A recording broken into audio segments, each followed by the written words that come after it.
Hey guys, Henning Emoting from FlippedNormals here. In this video we are showing you how to sculpt the mouth from start to finish. This is a free chapter from our new series which is focusing on sculpting the different features of the face. We cover how to sculpt the ears, the eyes, the mouth and the nose. It's quite a mouthful to say all those features in one go. But this series is really good for people who aren't really sure where to start when sculpting a complete face, as that can be quite a daunting challenge.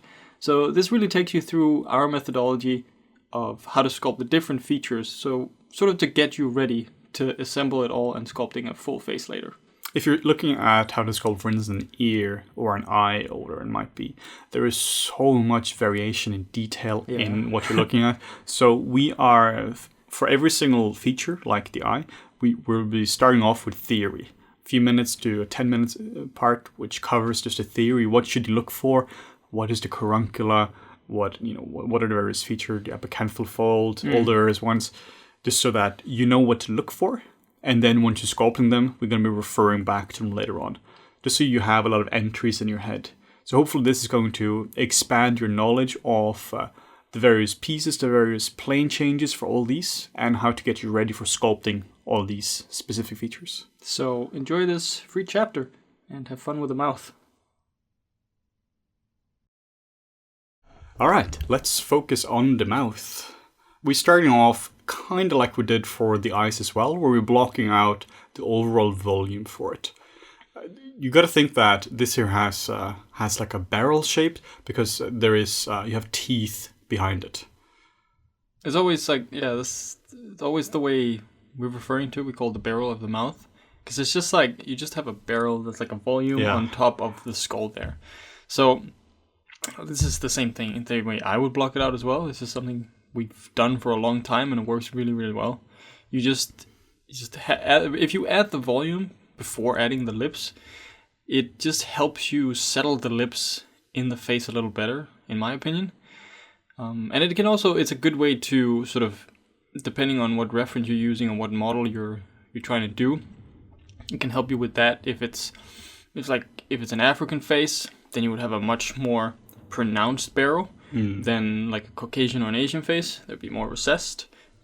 So that really helps to get that across even before you start adding details like the lips. And then once you have the barrel, then like what you can see we did is basically just carve it in. It doesn't matter what brush you use to carve it in, just carve in the lips. And then you're just focusing on like the line going around the lips and just some general volumes in it. I also like to block in the bit of a chin as well, and a bit of the nasolabial fold like we talked about in the theory chapter, just so you have some structure around it as well. Filter them as well, just block it in. Stuff rarely works in isolation, so if you are doing lips, I really like to have just some of the surrounding areas there as well. And here you can see the shape we were talking about, like how I prefer to block it into the top lip into 3 parts. So the middle part there is just very pronounced. But again, look at your reference. Don't just listen to what we're saying. Actually look at the reference. Yeah, and the relationship between upper and lower lip, again, so dependent on individual variation. You know, some people have a really big lower lip, some people have big upper lip, and some have both of them. Yeah. For the lower lip in particular, you tend to have these two tubercles that sort of meet in the middle, but they're not the same width and thickness all the way across. Like they'll have this point in the middle, where it'll be more pronounced, and then it sort of fades off towards the corner of the mouth. You can see it's a lot sharper there in the middle, and then it fades off towards the corner of the mouth. I would also recommend that when you're doing your own studies here, just look at, just bring in the C tool, which ships along with it, which first off, it has all the notes, which you saw in the theory chapter, but also it has, the actual shape of it, disable polypainting, and you can just see exactly what's going on. And then you kind of have like it's not a scan, but you have like a 3D reference to actually look at. Yeah. An interesting note is the part above the upper lip is concave or convex, meaning that it goes out and not in. Like it doesn't actually, it's not like a slide that goes in and actually goes out. So it's like convex. That's the word. Yeah, I was confused about concave and convex, but then I learned that concave has a cave in it, and a cave goes in. You go into a cave. So, throw a little word, FlippedNormals in for you. Pro word, but I still fucked it up. Convex. Uh-oh, what did Henning do here? This is an annoying issue that if you're using the clay brushes, you might just sculpt through it. Fairly easy to fix. You can just mask off the region in the back with topology masking, like we're doing now, and then just squeeze it, move it in, and just smooth it out. Problem solved. Problem solved. The back of it, you literally don't care about. You don't want to have issues. Yeah. Fixed. There we go. There we go.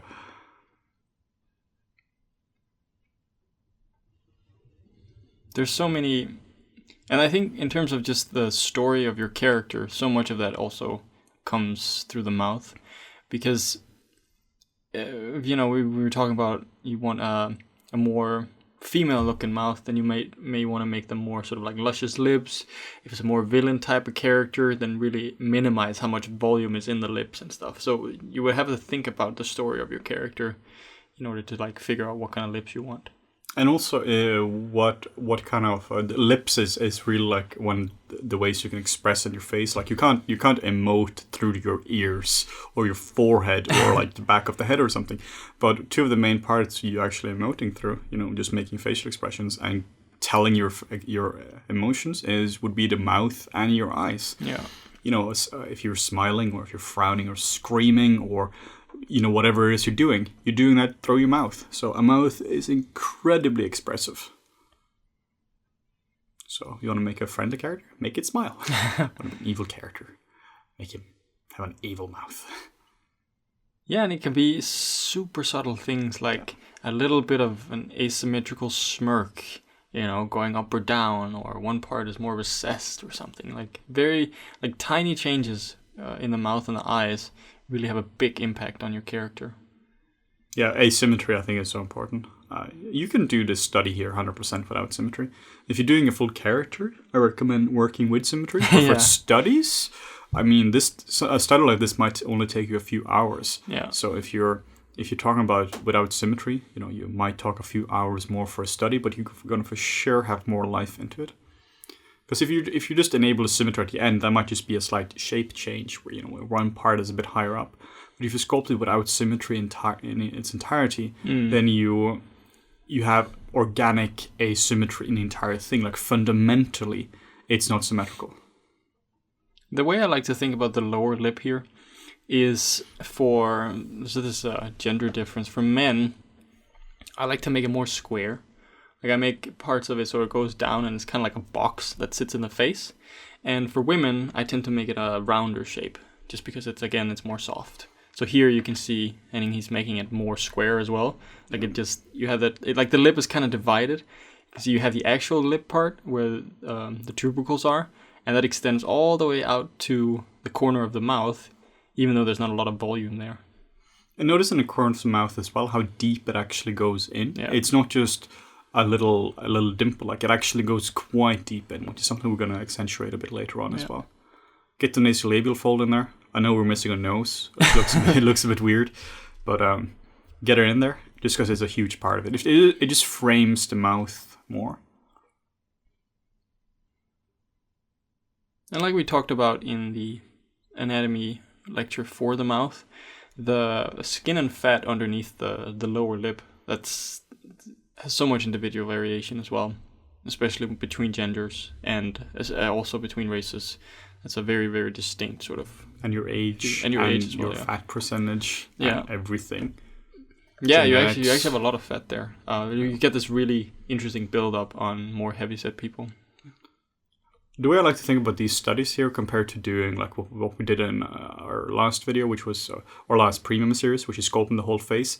That's kind of like a boxing match. Like the one Morten did, you're actually doing the fight. This is doing push-ups. This is preparing for it by itself. I mean, maybe you can use this as an individual portfolio piece, but most likely you'll be more interested in actual like final pieces. But these kind of things are still important. This is kind of like building up general strength. You're practicing for something, and it's a great way of doing it. It's like kind of like in a boxing fight. Sure, you can build up strength purely from boxing, Or you could build up strength by doing an isolated strength exercise. That way of thinking about it at least just helps me just to figure out that you shouldn't just do your key pieces. There is a way to actually practice as well. Yeah, it's like if you were doing a marathon, right? It's pointless to only run marathons. Yes. You kind of want to do small mini marathons to prepare for the big marathon. Even though you didn't complete a marathon yet, you know that, okay, once I start the marathon, I'll be able to finish it. Yeah, I think that's a good way of putting it. Because if you're practicing for a marathon by doing a marathon, now you just did a marathon. Yeah, maybe you blew out your knee and you died. And also because it takes so much more time. If to do a final piece, let's say you're not just doing a study, but you're doing like a full-on character with body and everything, that could easily take you weeks to do. Particularly if you're new, it would take you so much time to do. Months. Months. And if you're new to it as well, then by the time you're finished with it, you are so much better than you were in the beginning. Yeah. So I really recommend doing more studies like this, where you don't learn as much, but you learn one thing better. Yeah. You learn how to make really good lips, and by the time it comes to do your marathon or to do your final sculpt, you don't have to learn how to make lips. You just have to make the lips of the character. Yeah, there's a different challenge in doing a complete face versus doing isolated pieces. Whereas if you could put each of these pieces onto a face. But if you've never done a face before, it wouldn't necessarily look good. No. Because you still don't have the skill to put it all together. So it's important to sort of find a good balance between just doing studies and doing final pieces. Because you learn different things from different kinds of assignments. Yeah, if you only have a portfolio of these kind of things and then somebody asks you to, hey, can you make a full character? You're like, maybe. Yeah. Because so much of the challenge when doing a full character is the interplay between the shapes. How you make the nose might influence the design of the eyes. If you have facial expressions, like you pull up your eyebrow, your nose start to wrinkle. Everything is connected in a weird way. Now you can see as well, I'm just going in with a smaller brush and just working across the form. We have a video on our YouTube channel called Learn to Sculpt Like a Pro, or something akin to that, where we talk specifically about sculpting technique. And basically the sculpt technique we're talking about there is what we use for most of our things. Yeah. It's like once you understand general sculpting technique, then you feel you can kind of sculpt everything. It's kind of like unlocking a new ability. I think an interesting part is that you could essentially watch a handful of our videos, right? And that would be all the information you would ever need to know about sculpting. Yes. Well, the difference is, especially when you're starting out, it can be really hard to try and apply what you're saying to a mouth, apply that to the rest of the face. Because in the beginning, you need some more specific examples in order to truly understand it. As you get more and more advanced, you learn to sort of extrapolate that information and use it in other things. We just talked about that in terms of texturing, for example. A lot of the stuff that we talk about for sculpting and modeling and design can be directly applied to texturing. But I think a lot of people in the beginning, they don't realize this.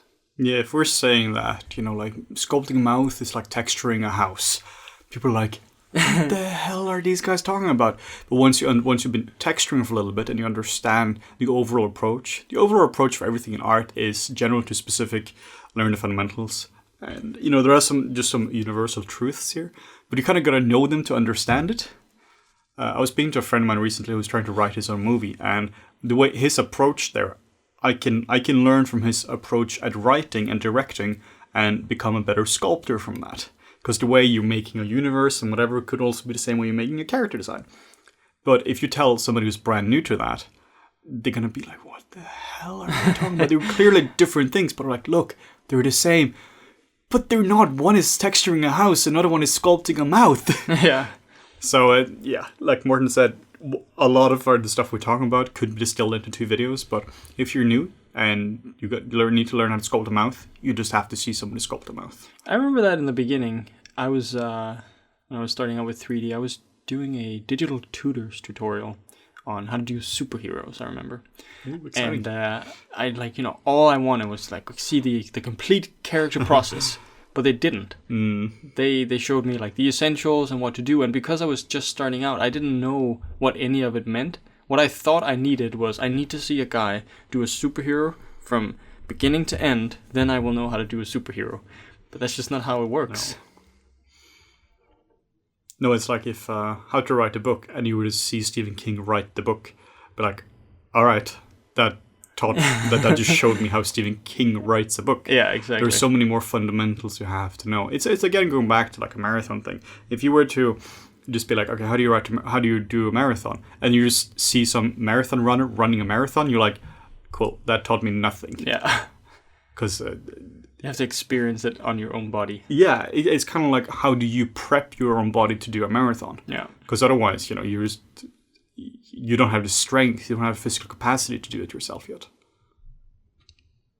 Just to talk about lips. Oh, that's weird. I just want to note that, what's happening in the video right now in terms of wrinkling, you have very different kinds of wrinkles on the upper lip versus the lower lip. Yeah. Why they do that, I'm not entirely sure. Maybe just the way the skin is built up or something, but upper and lower lip are different. And so you can't apply the same type of style, in terms of wrinkles to both of them. Like the upper lip is generally split into two kinds of wrinkles. You'll have a finer wrinkle closer to the vermilion border, and then you have a bigger wrinkles towards the inside of the mouth. Whereas the lower lip generally has one kind of wrinkle that just sort of fans out from the center, kind of like in a circle. And that's why we look at reference. This is not something we didn't read the book on how to sculpt faces. No. All this comes from observing. I noticed there is no wrinkle brush used here. There is no quick skin pore thing. All this is just sculpted in. We don't rely on anything automatic to happen here. You might be able to. Maybe there we are making mouth brushes, though. Yeah, we're gonna do that. So in not too long, people will actually be able to just drag it out. But that's not the point. No, unless you live in the future where we have released our mouth brushes. Yeah, and then you could spice this up with alphas on top of it. You could go on afterwards with like sexy little pores and whatever breakup you might do.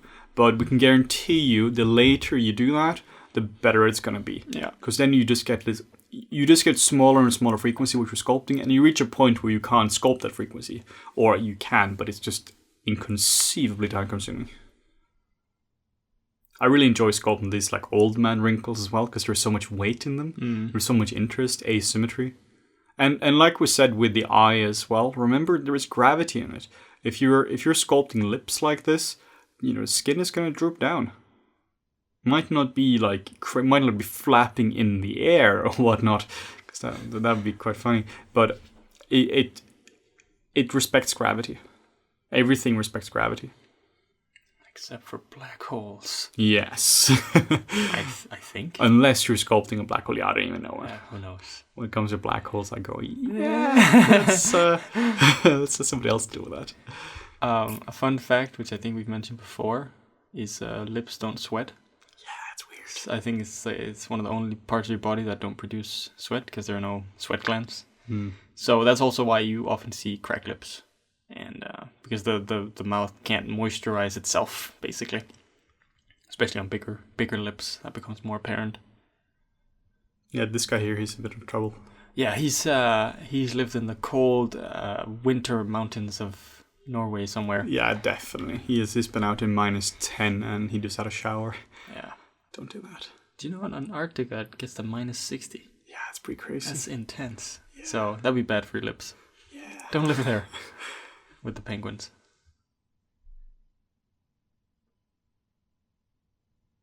I'm just having so much fun with sculpting these kind of things. It's just you rotating around and just sculpting across the form. Same brush, a little bit of smooth brush occasionally, a little bit. But normally, whatever I do, I just go in and just use a smaller and smaller frequency. I just found that the smooth brush just kills the form, kills everything interesting. And now it's all asymmetry. There's literally been no symmetry on this for the last minutes or so. Just building it up. So I don't just do asymmetry as a last little thing. Like I actually build up a fair portion of the model without symmetry. Yeah.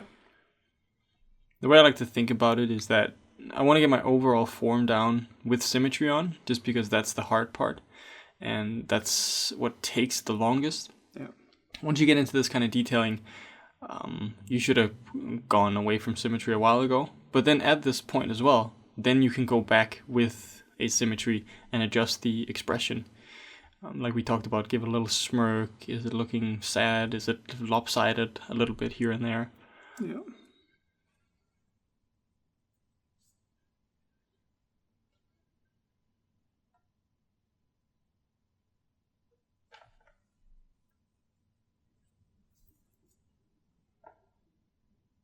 What am I trying to do here?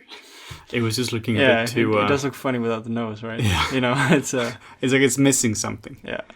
So now I'm just trying to find a clever way of bringing that down.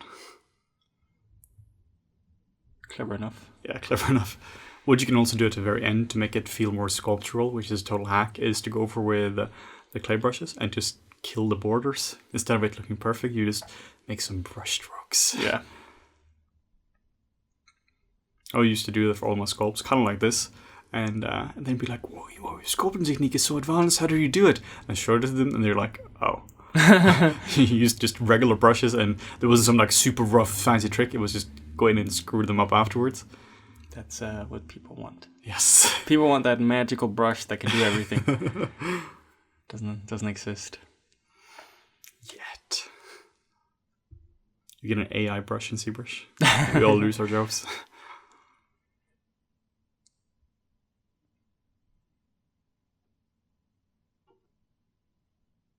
And all these subtle things, they really add to the overall quality of it.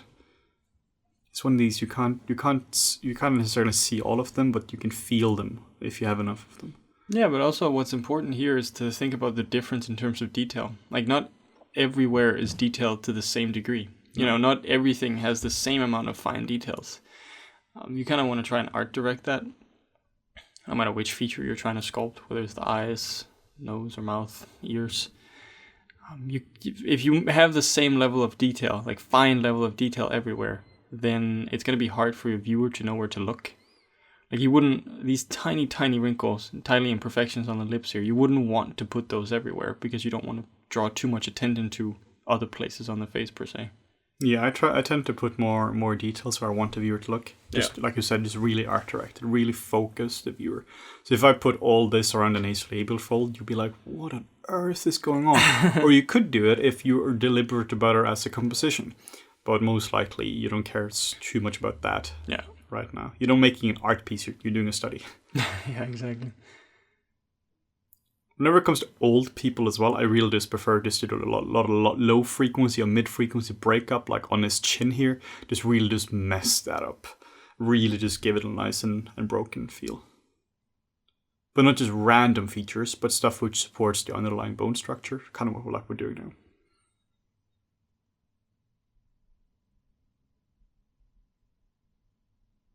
I think it's so interesting watching myself sculpt like this. Yeah. This particularly because it's sped up as well, so it just looks like when you're just doing it, you know, you're just like, it doesn't feel fast to you, but when you see it sped up, you're like, damn. Yeah. And then you remember it's sped up, you're like, oh. Yeah. Wish I could sculpt this fast. That'd be terrifying, though. Man, it'd be a sculpting machine. My poor Wacom. Yeah. Go through like 2 nibs every day. Yeah, at least. It's like we said, whenever you're sculpting, if it's a realistic man or female or whatever it is, the difference in lips is all proportion and frequency of detail.